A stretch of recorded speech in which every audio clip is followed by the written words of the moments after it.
Hello, welcome to From Zero to Power in 10 Minutes, brought to you by Inner City Women of Faith. I'm Nicole Rivas, and thank you for joining us. I hope that you got to watch the last segment and you have kissed all of your regrets goodbye, and that they are no longer running your life, and that you are going forward into the future in power.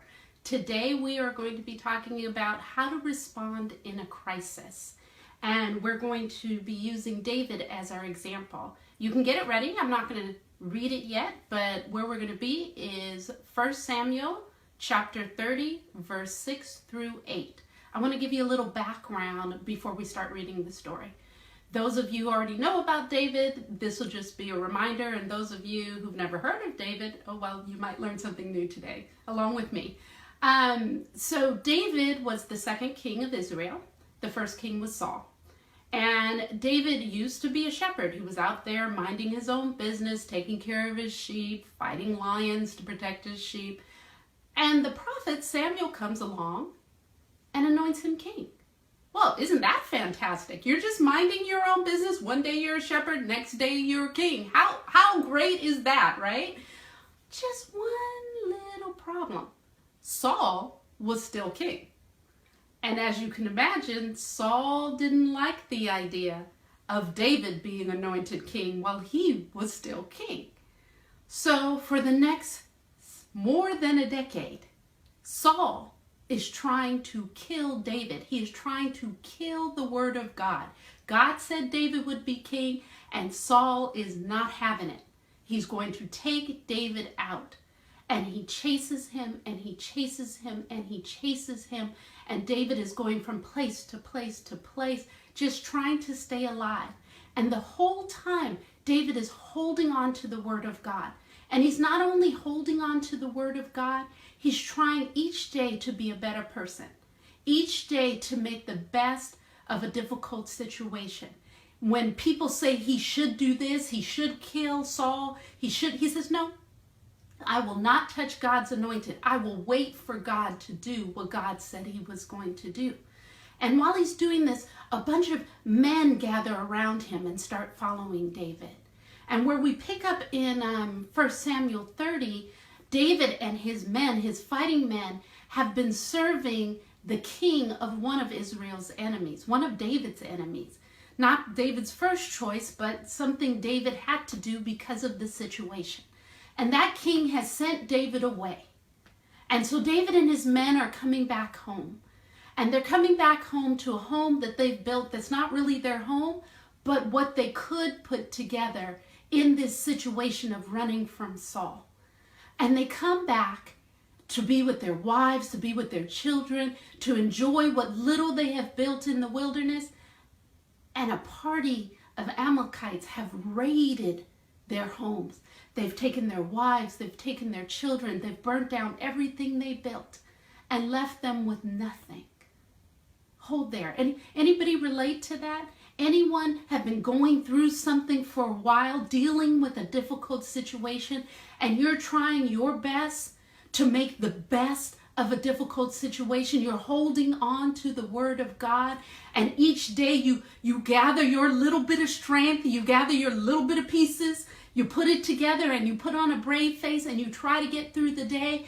And can you imagine one of those days, one of those weeks, one of those months where you were just barely holding it together, and you get home and everything is gone? The little pieces you put together is gone.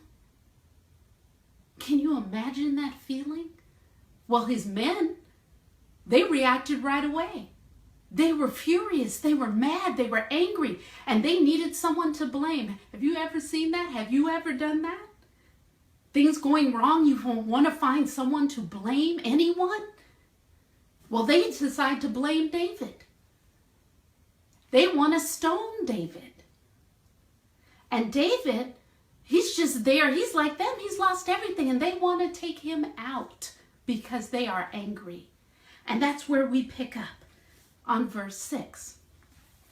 1 Samuel chapter 30, verse 6. David was greatly distressed because the men were talking of stoning him. Each one was bitter in spirit because of his sons and daughters. But David found strength in the Lord his God. Then David said to Abiathar, the priest, the son of Ahimelech, "Bring me the ephod." Abiathar brought to him the ephod, and David inquired of the Lord, "Shall I pursue this raiding party? Will I overtake them?" "Pursue them," he answered. "You will certainly overtake them and succeed in the rescue." Now, this story blows my mind. It blows my mind because here is David. He's been holding it together. He's been obedient to God. He was off doing what he needed to do, and he comes home and everything's gone. And his reaction is not natural. What's natural is what the men did. Get angry, get depressed, get despondent, look to blame someone. That's what's natural. And some of us are good Christians enough, we would know to pray at least. But what would our prayer be? Would our prayer be blaming God? Would our prayer be feeling sorry for ourselves? Why is this happening to me? Every time I try, I can't do anything right. I must be cursed. Oh God, why me? Would that be our prayer? Or maybe what's natural is maybe you're a warrior and your natural reaction would have been, "God is with me. I'm going to get my stuff. You guys come along," because you're feeling the pressure of the people. You don't want to disappoint them. You want to save face in front of them. So you're going to play the hero. And surely God must be with you. So you're going to make a plan. You're going to go for it. You're going to figure out how to fix this situation. And then you expect God to get on your plan. But that's not what David does. David actually stops. Like as if he's not even hearing that the men want to kill him. Like that doesn't even matter. He instead focuses on God and he asks God, "What should I do? Should I go get my stuff?" To me, that seems like a no-brainer. Go get your stuff. But David says no.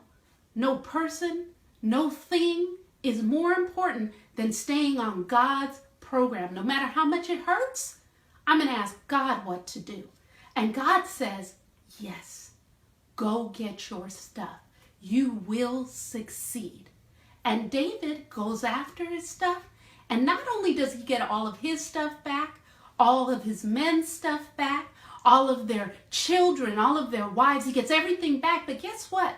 That same raiding party had raided several other places. So they not only get their stuff back, they get a whole lot more.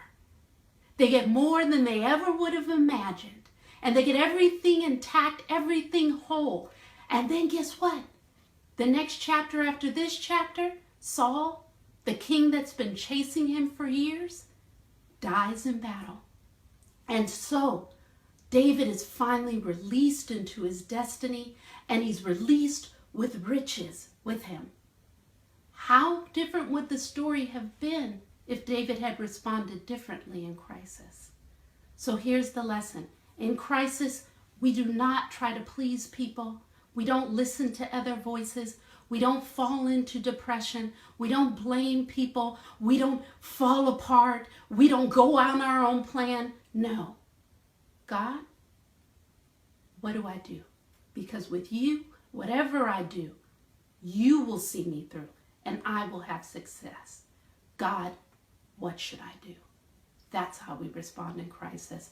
Asking that question first, and once you received your instructions, go forward knowing you will succeed. Thank you for joining us. Hello, I'm Rosette McGarry. And I am Nicole Rivas. And we are Inner City Women of Faith.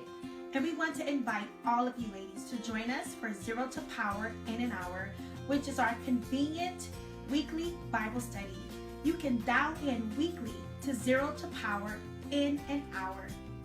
This series, we're going to be covering overcoming fear, anxiety, and depression. The holidays can be exceptionally difficult for many of us because of all of the chaos and family uniting stress. And stress, and even all the things that we have to deal with family that's already gone with the Lord. And so it can be a sad time for some of us. And so we want you to be encouraged and strengthened and joy-filled and faith-filled during the holiday season. And also, maybe for some of you, the holidays aren't that difficult of a time, but guess what's right on the other side of the holidays? The new year. And don't you want to be ready for the new year? Think about all those things you said you wanted to do in 2016, but maybe, just maybe, you were afraid. You were afraid to move beyond that job, beyond that relationship, beyond those things that you know how to do, into those things that maybe you don't know how to do, but you think God is calling you there. Well, this series is for you too. Join us and be ready to conquer the new year. So ladies, register today. Yes, Right. register today. Register today. For 0 to Power in an Hour, which is our convenient dial-in weekly Bible study, which begins Thursday. Yes, it begins Thursday, October 20th at 7 p.m. Join us by dialing in on October 20th at 7 p.m. We'll see you on the call. Look forward to Bye-bye. seeing you then. Bye.